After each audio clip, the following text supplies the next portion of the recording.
Bem-vindo ao NexaCast, o formato que vai fazer você crescer. E hoje nós debatemos sobre as 20 regras do dinheiro.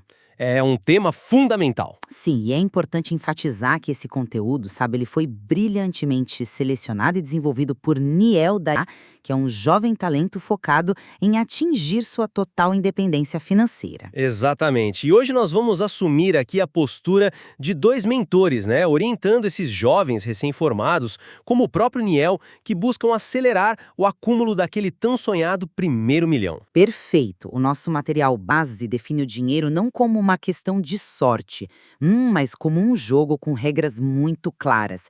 E a grande tensão do nosso debate de hoje gira em torno de uma palavra: risco. O risco é o centro de tudo. Para um jovem investidor, sabe, a diversificação extrema é uma estratégia segura ou uma armadilha que atrasa a liberdade financeira?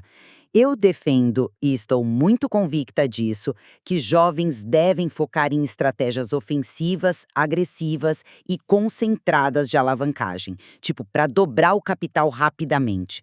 Lamento, mas eu simplesmente não compro essa ideia. Eu argumento que, sem uma cautela prudente e uma gestão rigorosa de crises, a agressividade leva à ruína antes mesmo do primeiro milhão. A ofensiva sem defesa é um suicídio financeiro.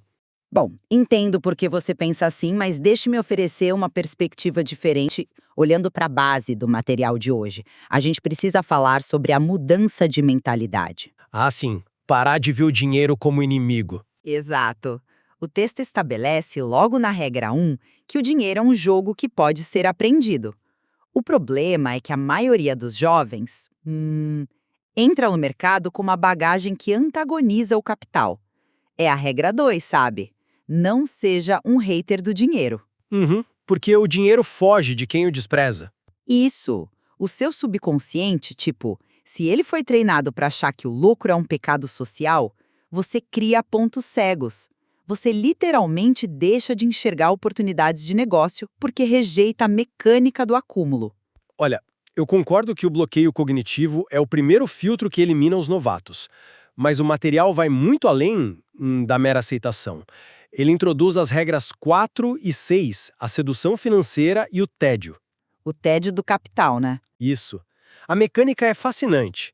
O dinheiro precisa ser seduzido com competência, não com desespero. Se o jovem consegue um capital, mas por medo deixa ele parado numa conta corrente, o dinheiro fica entediado. E a inflação corrói tudo. Com certeza. O mercado pune o capital inativo, tipo, transferindo ele para quem sabe movimentar a roda.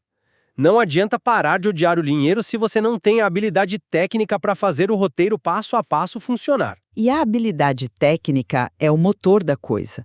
Para quem deseja iniciar um negócio hoje, a peça central, a engrenagem que faz o jogo virar é a regra 9, que fala sobre o plano de compensação. Que na prática são os impostos, né? Exatamente. Muitos jovens acham que o plano de compensação é o plano de carreira da empresa, mas o verdadeiro plano de qualquer país é o sistema tributário. Os governos recompensam quem assume o risco de criar empregos. Eles dão isenções para os empreendedores. Sim, o funcionário paga imposto primeiro e vive com o que sobra. O dono do negócio gasta com a expansão primeiro, e paga impostos só sobre o que sobra.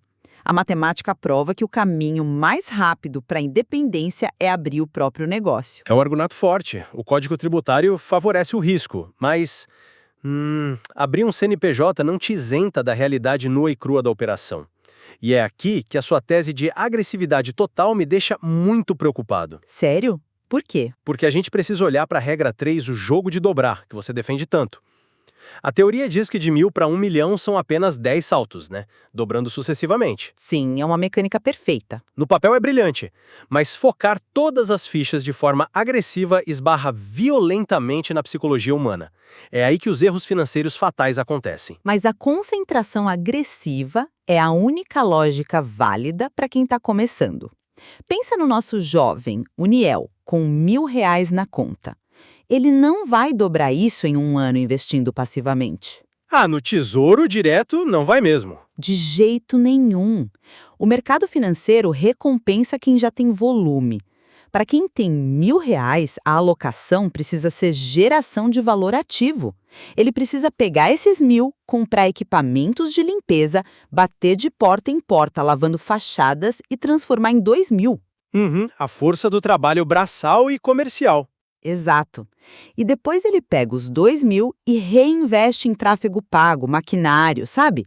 Esse processo exige foco singular.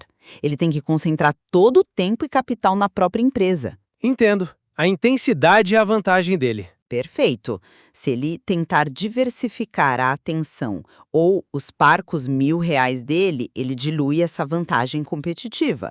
Por isso eu bato na tecla de que a ofensiva concentrada é o único caminho. Bom, a matemática do lavar fachadas e dobrar é muito bonitinha e linear, mas o problema é o que acontece na cabeça do Niel quando ele atinge o quarto ou quinto dobro. Onde você quer chegar? Na regra 20. A armadilha da síndrome do cheque grande. Nosso jovem empreendedor trabalhou duro e de repente fecha um contrato gigantesco. Cai um cheque de R$ 100 mil num mês só. Ah, o choque de realidade positiva. E aí a química do cérebro dele muda, a arrogância entra em cena, o cérebro primitivo dele não vê isso como um fluxo de caixa isolado. Ele internaliza, eu sou um cara que ganha 100 mil por mês agora. O que é uma falácia de anualização absurda. Totalmente absurda. Se dividir esse ganho pelo ano, a renda real dele é de, sei lá, 8 mil reais por mês. Mas motivado pela ilusão, ele financia um carro de luxo, aluga um apartamento caríssimo. Ele transforma o caixa do próximo dobro em passivo. Sim, quando o faturamento normaliza para 10 mil, os custos fixos dele estão em 15. É como um atleta novato que gasta tudo em carros exóticos. A sua agressividade, sem a defesa contra o ego, devolve ele à estaca zero. Ele quebra pela arrogância. Olha, a síndrome do cheque grande é um risco real. Eu não minimizo isso. Mas a causa da falência, nesse seu exemplo, não é estratégia agressiva de negócios. É a total indisciplina pessoal dele. Mas as duas coisas andam juntas para o iniciante. Andam, mas o material dá a ferramenta para separar isso. Regra 17 e 18, o uso da alavancagem e do posicionamento. Um jovem focado de verdade não usa os 100 mil para luxo. Ele deveria usar para o negócio. Exato. Ele usa esse capital para contratar equipe e alavancar a operação para buscar um contrato de 200 mil. O foco absoluto na ofensiva corporativa resolve essa tentação. Você concentra recursos no funil de vendas, não na garagem de casa. Essa é a versão idealizada do jovem estoico que raramente sobrevive ao primeiro teste no mundo real. E isso me leva à regra 10, a mentalidade de fim de mundo. As crises econômicas. Sim, se você está sempre na ofensiva total, sempre com o pé no acelerador, reinvestindo tudo o que acontece quando o cenário vira de cabeça para baixo. A economia é cíclica, né? As recessões sempre vêm. Quando os contratos secam da noite para o dia, a sua estratégia deixa a empresa exposta. Sem proteção, a falência é questão de meses. Mas é justamente na crise que o agressivo se diferencia. O material fala sobre usar as crises como oportunidade lucrativa de compra. Quando o mercado entra em pânico, é a maior transferência de riqueza do mundo. Sim, se você tiver dinheiro. Exato. O maquinário do concorrente, que custava 100 mil, vai a leilão por 30. Os melhores talentos estão desempregados. A agressividade prévia era para que ele estivesse bem posicionado. A crise não é o fim do mundo, é a hora de atacar. Eu concordo que fortunas são feitas comprando na baixa. Mas, olha a contradição no seu argumento. Como ele vai ter caixa líquido para comprar no leilão se, como você disse antes, ele reinvestiu agressivamente tudo no próprio crescimento? Bom, a receita dele escalou, né? Mas não necessariamente virou caixa livre. É aí que a regra 13 salva a vida dele jogar o próprio jogo. Durante a euforia econômica, a pressão social para crescer com dívidas é gigante. Ele vê os amigos alavancados e quer limitar. É a pressão sobre o recém-formado? Exatamente. O jovem precisa de disciplina emocional. Ele foca na regra 14, bater as próprias metas, em vez de bater o índice ou o ego do concorrente. Entendi. Ele aceita crescer menos. Ele aceita um crescimento sustentável, digamos 30%, protege as margens e acumula reserva. Ele ignora as métricas vaidosas dos outros. E quando a crise quebra os superalavancados, aí sim ele tem o dinheiro na mão. Esse é um ótimo mecanismo de preservação de caixa. Só que, a gente precisa encarar o elefante na sala agora, onde nossas teses colidem de frente. A regra 16. A polêmica da diversificação. Sim, o texto é claro. Diversificação é para covardes. Ensinar um jovem que tem só 5 ou 10 mil reais a diversificar é um desserviço profundo. A cartilha tradicional manda ele comprar fundos, ações, ouro. A pulverização clássica. E o que ele está fazendo? Ele pega a força bruta de um capital pequeno e dilui em coisas onde ele tem zero controle. Ele não apita nada no conselho de uma empresa da bolsa. Para quem tem 20 milhões, beleza, protege o patrimônio. Para proteger a fortuna faz sentido. Mas para quem quer acelerar o primeiro milhão, tentar se proteger tão cedo é a receita da estagnação garantida. A independência exige abraçar o risco concentrado, tipo no seu próprio negócio, onde você tem controle e informação. Olha, o seu erro aí é achar que diversificação para um empreendedor novato significa comprar ações na bolsa. O material dá um reenquadramento genial com a regra 7 e a regra 8. A conta secreta de crise e os luxos. Precisamente. A conta secreta de crise é a diversificação defensiva. Imagina que o seu jovem agressivo leva um calote gigante. A folha de pagamento bate a porta e ele não tem caixa. O otimismo agressivo dele não paga os funcionários. É um problema de fluxo de caixa mata rápido. Mata no primeiro mês. Se ele tivesse aplicado a diversificação defensiva, ele teria uma conta isolada, em outro banco, sem aplicativo no celular. Uma conta de difícil acesso, alimentada nos meses bons. Para gerar aquela fricção que impede o uso impulsivo. Isso, ele não usa isso para cobrir venda fraca. Ele esconde o dinheiro dele mesmo. Mas num calote catastrófico, é essa conta diversificada que injeta dinheiro, evita processos e salva o negócio da falência. E a regra 8? Entra onde? No fato de nunca voar de primeira classe antes de ter 10 milhões. Cada real não gasto em luxo prematuro é mais blindagem nessa conta de sobrevivência. É uma pura alocação de risco.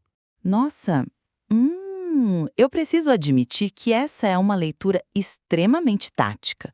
Você não defende aquela diversificação passiva que paralisa, sabe? Você está propondo uma assimetria defensiva intencional. Exatamente. Uma defesa ativa. Esconder recursos da operação para criar uma câmara de ar financeira. Assim, o negócio principal pode rodar com agressividade máxima, tipo, porque tem um amortecedor oculto desenhado para evitar o golpe fatal. É bem por aí. Você só tem permissão psicológica e matemática para jogar no ataque se souber que o seu queixo não é de vidro. O lutador que não tem defesa cai no primeiro contra-ataque. A conta de crise é o seu capacete. Bom, olhando para o arco completo da nossa conversa hoje, fica claro que orientar um jovem como Niel rumo ao primeiro milhão exige combinar essas duas forças. O ataque e a defesa. A minha tese permanece firme de que a independência total exige abandonar o medo, entender os impostos, assumir o papel de criador de empregos e focar de forma agressiva em dobrar o capital consistentemente. A ofensiva é a faísca da riqueza. Mas a força dessa faísca perde o sentido se não houver um ambiente controlado. A síndrome do cheque grande ensina que o nosso ego é o pior inimigo. A agressividade coloca o jovem no jogo, mas a mitigação impiedosa de desastres é o que mantém ele na mesa até vencer. E esse é o grande insight do debate. O dinheiro é um sistema mecânico que recompensa a assimetria bem calculada. Assumir a responsabilidade de ser o arquiteto do próprio jogo é o primeiro passo absoluto para qualquer recém-formado. Com certeza. Cabe a cada jovem investidor calibrar o acelerador da agressividade com o freio de uma boa estruturação de caixa. E há muita profundidade a ser explorada nisso ainda. Sem dúvida, a riqueza é um processo intencional. Muito obrigada por nos acompanhar hoje. Continuem explorando e nos vemos na próxima edição do nosso debate.